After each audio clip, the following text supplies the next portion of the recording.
All right, traders, a very warm welcome. Good morning to all. It is 10:16 a.m. Atlantic Standard Time, and today is Sunday. I know it is Sunday, right? But as a trader, we always have to work no matter what day it is. So with that being said, let's quickly have a look from macro event point of view what we are gonna have in the next week ahead and what we had in the last week. It is always a very good idea to have some sort of the look what we had in the past before making any conclusions on what we're gonna have in the next coming week. So before moving forward to the next week, let's quickly have a look what we had from Monday 15th of July to 19th of July, and just don't get surprised, we pretty much had a lot. Like we had Trump assassination failed attempt, and we had a Chinese GDP. We had Fed Chair Powell spoke on Monday. We will go through everything what he had to say, and we also had Canadian CPI report came out on Tuesday. And on Wednesday, we had employment labor data from Australia. We also had labor data from Sterling, and we had ECB refinancing rate. We will talk about it a later end of this video. And we also had some labor data from US side. We had retail sales, core retail sales, and that was the end of the week. And after that, we're gonna have some sort of LPR rates from China in on Sunday, I think at 10:15 p.m. today. But we will go to this after we just go through what we had, what we got from the data point of view from July 14th to 20th of July. So on Monday, let's before going through the macroeconomic events, right now we are heading to the US presidential elections, and when these some sort of events comes in, market always tend to put more focus on the geopolitics, or let's just say on a political things, that what governments is gonna come, who's gonna be the next president. That's something the market shift their focus on, rather than just focusing on what macro events we are having right now. So we are currently in a situation where sometimes you get your mind get messy, that why the macro events are not getting that much attention that it has used to, and where the market is paying attention right now, as we're gonna head to, let's just say, till to October. I think the elections gonna held this year, maybe in October, and until that, the market is trying to gonna focus on who's gonna be the president, and what policies he's gonna impose, what tariffs he's gonna impose on other countries, and what new things, what new innovation he's gonna bring to their country. Is it gonna be positive? It's gonna be negative? Is it gonna be a very worth keeping their money in that country if the policy is really good and nice? Now, we had a Republic convention started from Monday to Thursday, and it was happening in Milwaukee, Wisconsin, where Donald Trump officially be crowned the Republican candidate for the 2024 US election.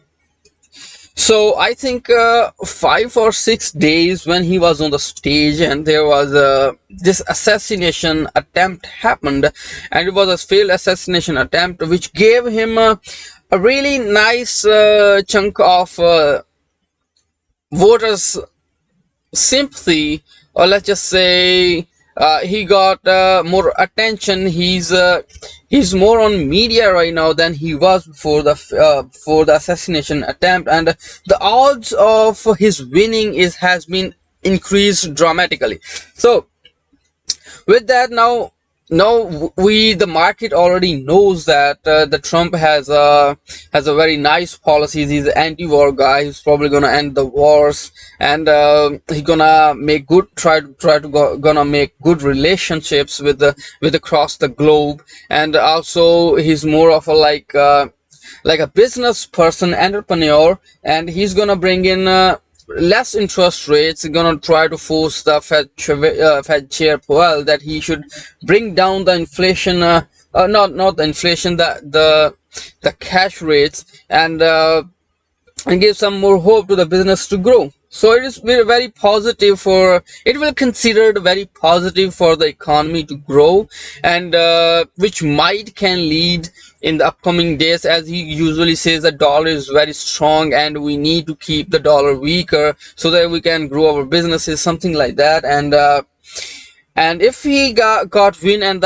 I mean the odds are really high that he gonna get win. So if he gets a win, maybe he can bring in some good policies, and he will try to force the Fed to bring down their interest rates, and which eventually can lead to the growth in the US. In the US, manufacturing services all can go higher with the money is getting cheaper, and with also that the dollar gonna get the weaker. So just keep in mind that while we are having these political tensions across the US, market can shift their focus from macro events to the politician sides. Now let's talk about the macro events we had. Starting from China, we had GDP quarter, which came worse than market had anticipated. It came 4.7%, and the forecast was 5.1%. So this wasn't something good for economy of China. Let's just say it's not good for the commodities or for the Australian antipodians, because they really trade good trade partners with the China. So on the China has a really high significant on commodities, because it holds the highest manufacturing sectors in their country. So just keep in mind that before trying to get into any sort of a commodity section, you know that what China is doing, what China influence has on those commodity sectors. So GDP came in 4.7%, worse than expected.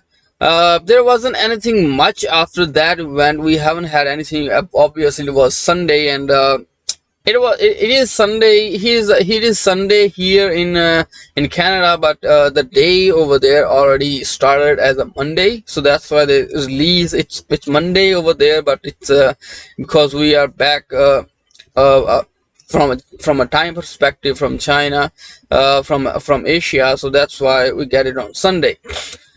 Moving on to Monday, there is much to look for, except we had Empire State Manufacturing Index, and I think you already got to know that I have said tons of time that I'm not really keen to trade this manufacturing indexes, because these are really noisy, really noisy. And let's just get it. Okay, look at this. I mean, it never get landed the actual data close to consensus. It is very rare that it get landed. Either it gets worse than forecast, either it gets better than huge forecast than better. That's why it is not worth trading, but it is something that keep an eye on. But I don't like trading this noisy event. It's just not give me an edge. So talking about Powell spoke on Monday around 1:30 p.m. and the comments was some sort of same as we had on his testimony. It wasn't something he said something new. He was just sticking to the script that inflation is heading down. He's getting more confidence that inflation gonna get down this year, and and he's really cautious about the labor market, and if he sees any uncertainty, then they will react according to the data. They are highly dependent on the data dependent approach. That's what they choose. So this his comments was really scripted, and he hasn't put anything new to the table.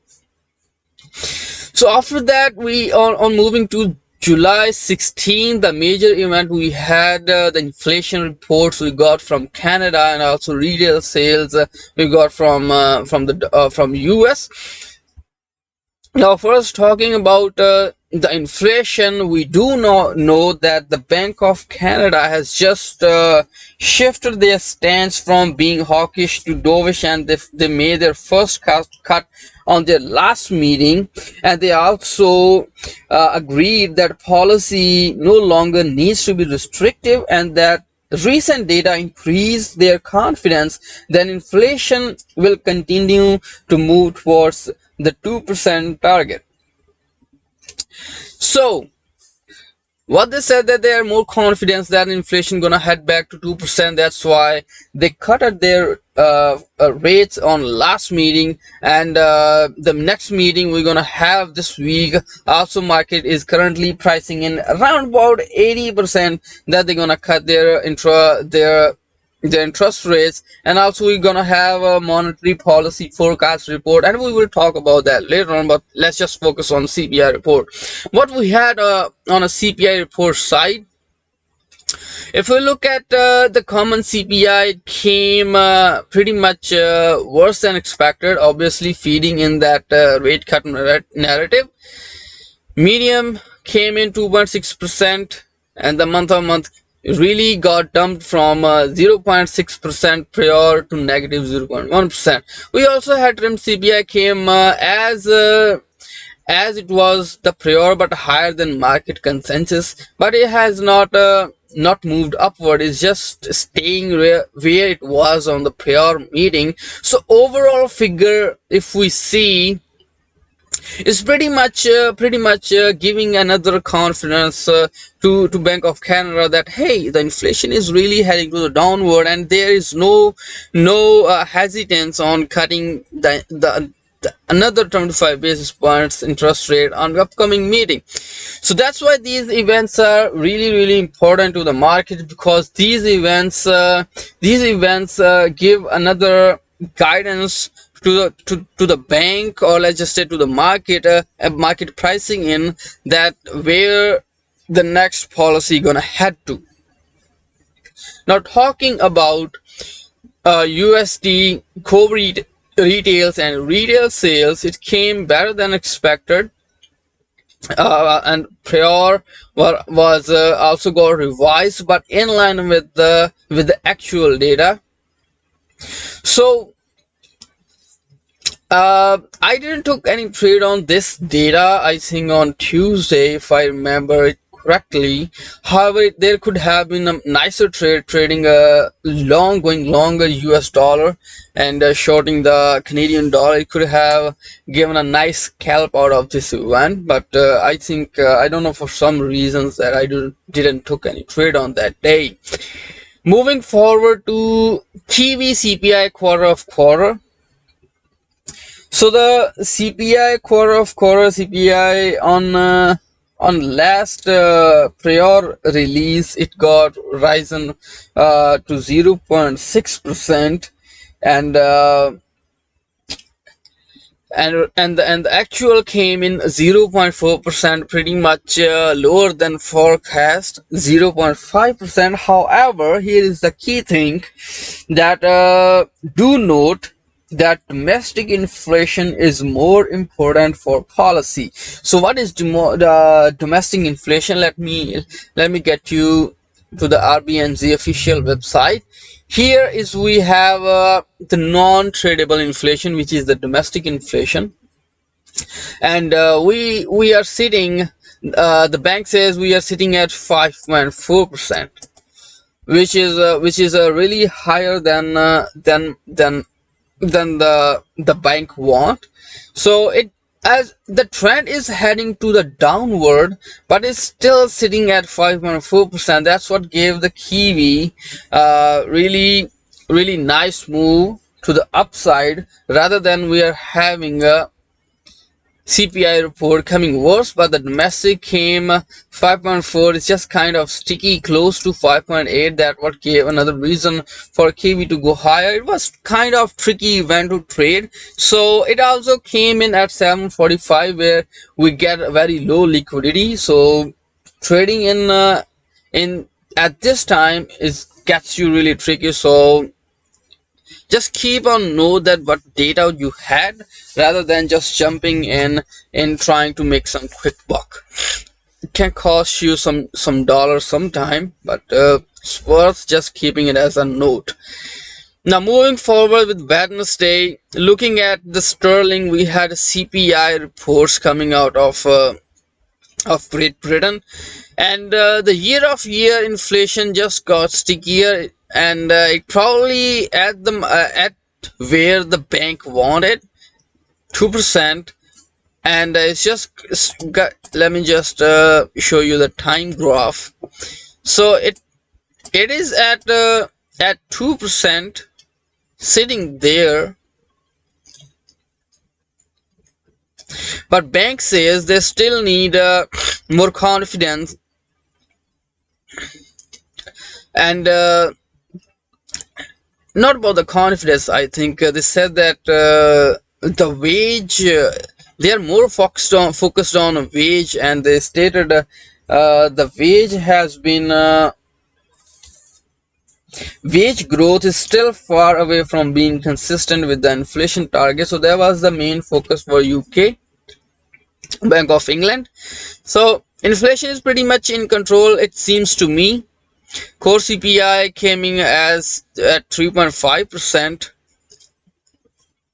So inflation seems to me that it is not worst if we compare to the other countries. This bank has done pretty much good job. The inflation was at 10.9% at November 2022, and they successfully bring it down at 2% by the end of this month, July 2024. So they have done pretty nice job bringing the inflation down. But however, they are really concerned about the wage growth they are seeing, and they just said that the wage growth is really far from being consistent with the inflation target. So we had some building permits from US, nothing important. That FOMC Waller spoke.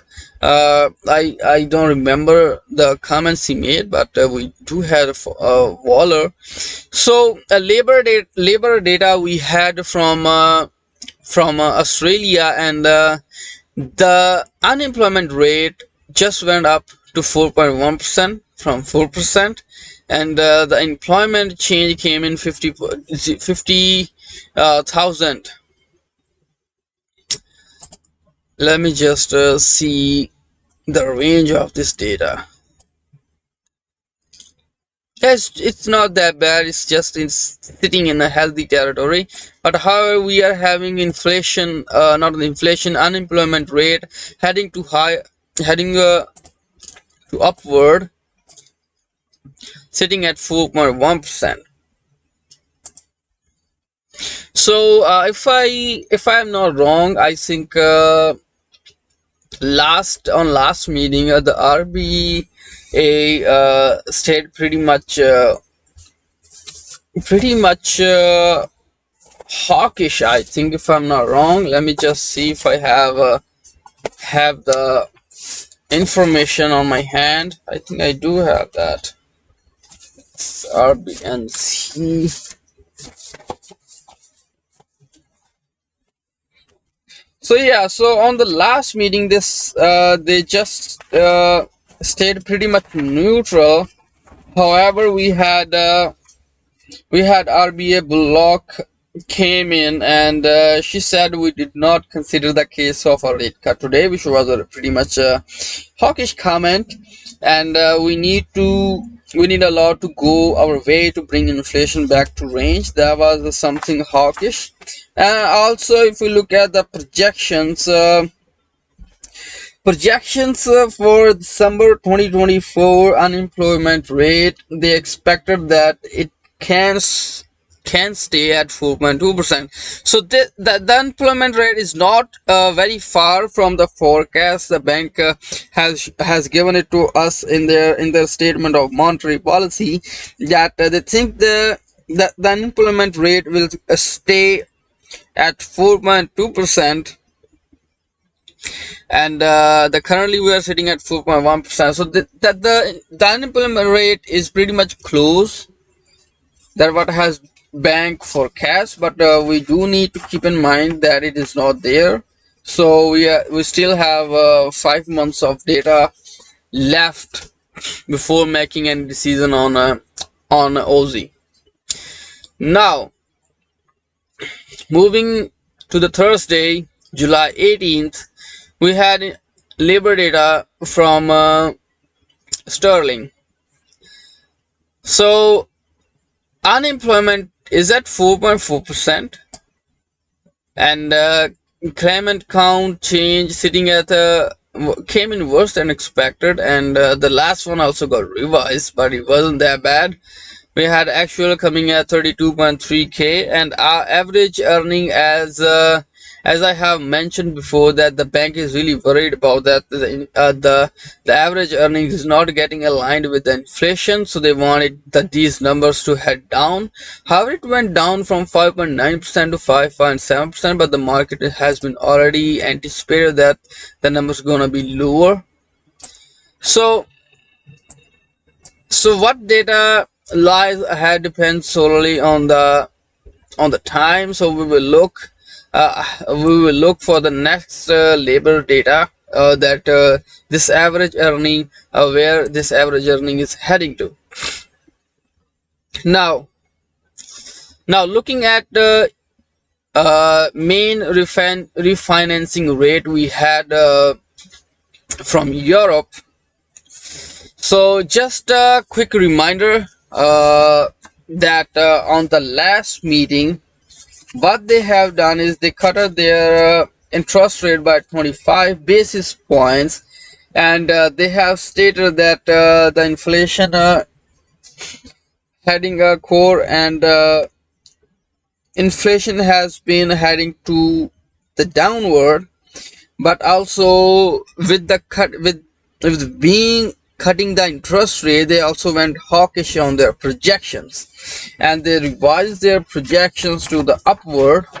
And if we just look at the economic data we had from Eurozone on July 17th, so according to the bank forecast, 2024 inflation can stay at 2.5%. So we are already there, 2.5%, and the core inflation report, they think that it's gonna stay at 2.8%, but we are currently at just a little bit higher than 2.9%. So pretty much the bank saying that, hey, we think that the inflation is heading down, and pretty much at where we have been forecasting, except for the core CPI report. So it just gave another reason for the bank to cut on the last meeting, but they just don't want their euro to fall sharply, so that's why they went hawkish on their projections. So it was a hawkish cut.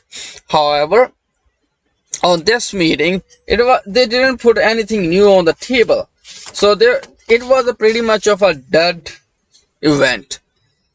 Okay, so the statement says ECB leaves key rates unchanged in July monetary policy decision, as the market has expected.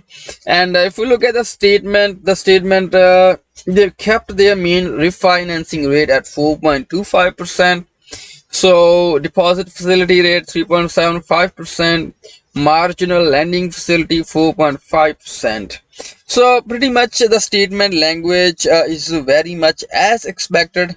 As the ECB defers the decision to cut rates to September, there are no surprises in the wording. And after that we had President Lagarde had a Pressor, and in the Pressor she said there is no predetermined path for September projections plus other data will be taken into account.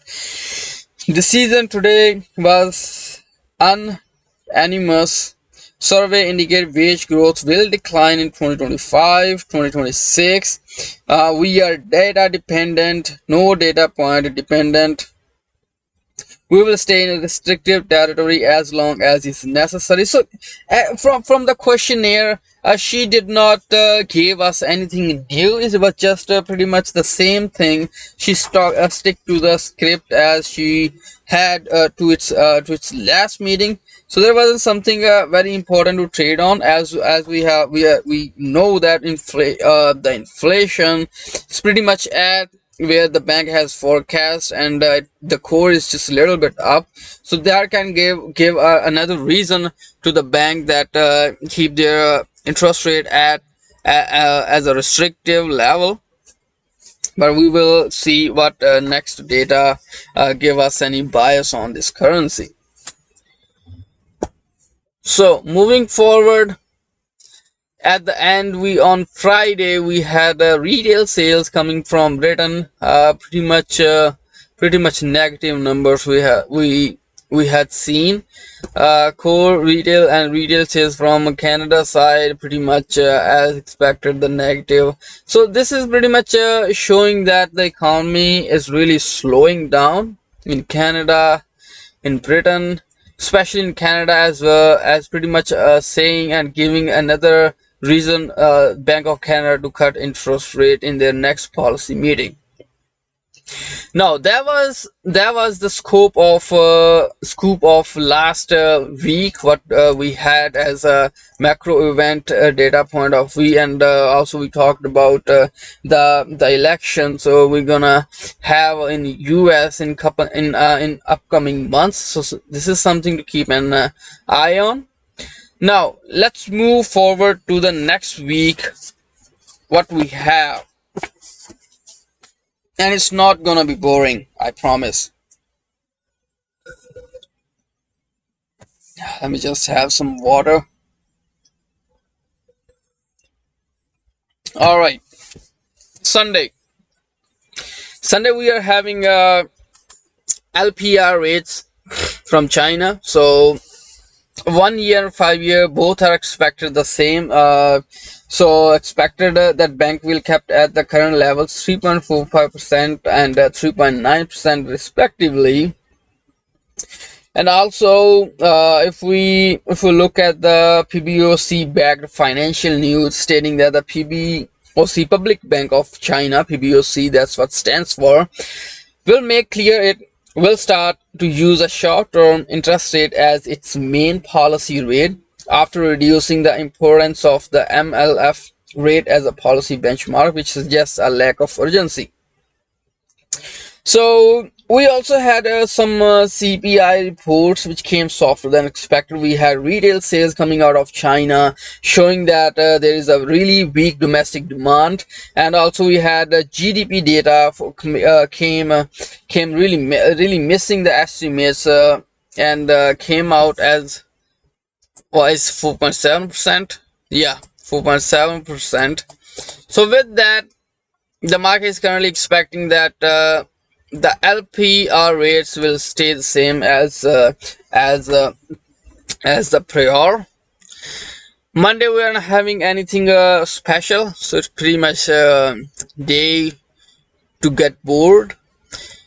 Tuesday we are having existing home sales, Richmond sales. I mean, let's just forget about Tuesday because isn't much on Tuesday. The main event starts on Wednesday, and just let's just skip Tuesday and move to the Wednesday. So on the Wednesday, the key events to watch is manufacturing services. We are getting from Euro, we're getting from Great Britain, we are getting, and also the major events we are getting is Bank of Canada overnight rate. And we are okay, sorry about that. We are getting Bank of Canada rate statement. We are getting Bank of Canada Monetary Policy Report. This is something to keep an eye on. The Bank of Canada Monetary Policy Report got released every quarter, at the end of every quarter, I think.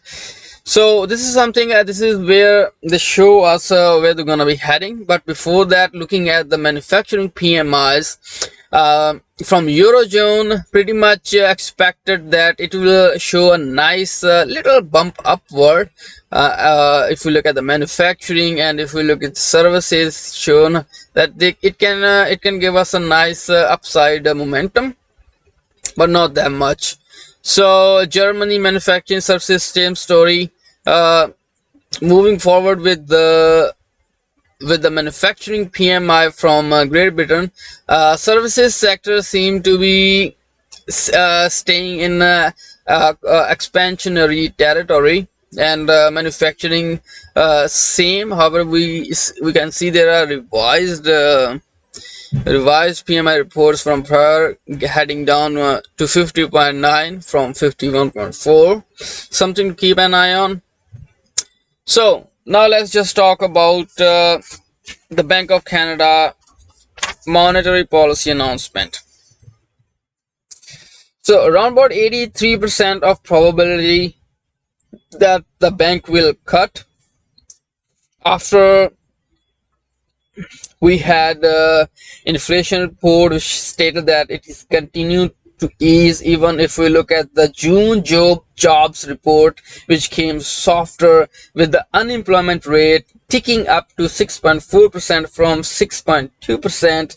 Monthly employment change was also disappointing, and falling by 1.4k, with the decline of 3.4k full-time jobs. If we look at the business outlook surveys, stating that most respondents expect inflation to return close to target in 2 to 3 years. On the price side, firms expect the growth of their input prices and selling prices to slow, suggesting that inflation will continue to decline over the coming years.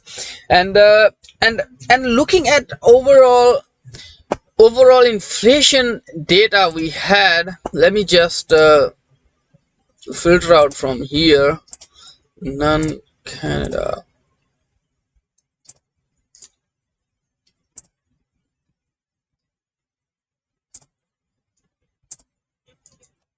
And if I filter out here, all right. So if we look at the inflation reports we had from Canada, it came showing a sign of easing. Look at this, 2.9% to 2.7%. So pretty much showing downward momentum. And so look at this. So this is the time graph, and it's pretty much heading to the downward. So this is something really interesting to look at overall picture. And the bank has done pretty much nice job, just as the Bank of England. Pretty much the inflation heading toward the right path. Looking at other surveys, unemployment rate, as I said, ticked up 6.4%. And if we look at the time graph over here, that can give us a really nice picture that that inflation, that the unemployment rate, we are close to February 4th, 2022. So unemployment rate has been just touched 2 years, close to 2 years back. So the labor market, the unemployment rate, if we talk about it, the surveys we had, the inflation is pretty much giving a nice reason for the bank to cut. However, there is another thing, monetary policy report. So we are also getting monetary policy report, and as the probability of a cut for at this meeting, we will also keep an eye on monetary policy report, which will use to gauge how the Bank of Canada expect the economy to perform. We will get some of the projections from the bank, and some reports, extra reports. On the usual days we just get the statement of from Bank of Canada, but we this time we're gonna get the monetary policy report, something to keep an really eye on. So my bias on this bank is pretty much bearish right now, as we are having every indicator of the economy is showing us the easing signs, and Bank of Canada is also being dovish. So there is no reason for to be hawkish on this currency. Now, that was something to keep an eye on. Just keep an 24th of July, 9:45 a.m. Eastern Standard Time. We're gonna get Bank of Canada monetary policy reports, and also with the Pressor after 45 minutes. On Thursday, we're gonna get advanced GDP quarter of quarter. The GDP data get released in three sections: advanced, preliminary, and final. So advanced data is tend to weigh more, because this is the first data of the quarter, and can give us some sort of hint that where the GDP gonna get land. The final one tend to have more weight, and we can see some volatility over this data. However, the advanced data does not have that many of surveys or the reports it needs, so it tends to get can see a huge revisions after the report, after it gets more data, more reports from the companies, or from the economy, and so on. So after that, the preliminary data comes more accurate, but and not as accurate as we're gonna get the final GDP. So it also tends to the revisions as it get more data. And the final, which don't really weigh more of a volatility perspective, but give us a clear picture on how much the US economy has grown in compare to the past quarter. So advanced GDP, the market is currently expectations is 1.9% from 1.4% prior. So this is something to keep an eye on. Unemployment claims expected to stay in a healthier territory. So this is we will see if we see some upward momentum in unemployment claims, as we have seen a huge pump on the last release.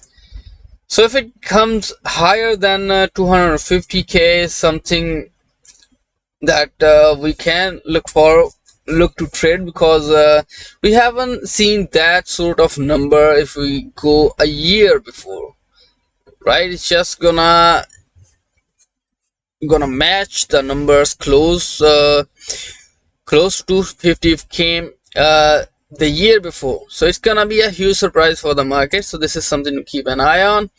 We're gonna have Tokyo CPI year of year. If we look at closely, so the Tokyo inflation data is seen as a leading indicator for the national price trend, and the data will also come a week before the Bank of Japan meeting.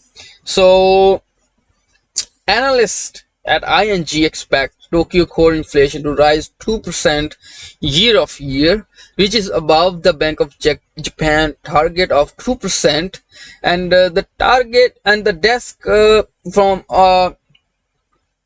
Newsquark Also saying that together with the strong wage growth and a recovery in the auto sector and retail sales, there are chances that the Bank of Japan can increase their interest rate by 15 basis point at this meeting. However, we will see what we get, what sort of data we get from this core CPI year-of-year report. So at the end of trading day, Friday, July 26th, we're gonna get the Fed's preferred gauge of inflation, PCE, and the market currently expecting that the PCE, core PCE, will tick higher from its prior by 0.1%. After that, we're gonna have revised the University of Michigan consumer expectations, that the sentiment that stating that what sentiment the consumers have for their economy, and also they're gonna release some inflation expectations. So with that being said, that's what we're gonna have pretty much this week, and it's not as I said in the early, that it's not gonna be the boring week.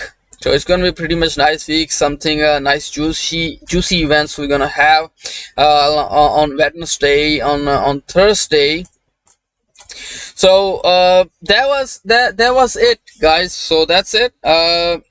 If you have any questions, don't hesitate to let me know. Just comment down in the comment section, and I will try to get back to you all within the reasonable time frame.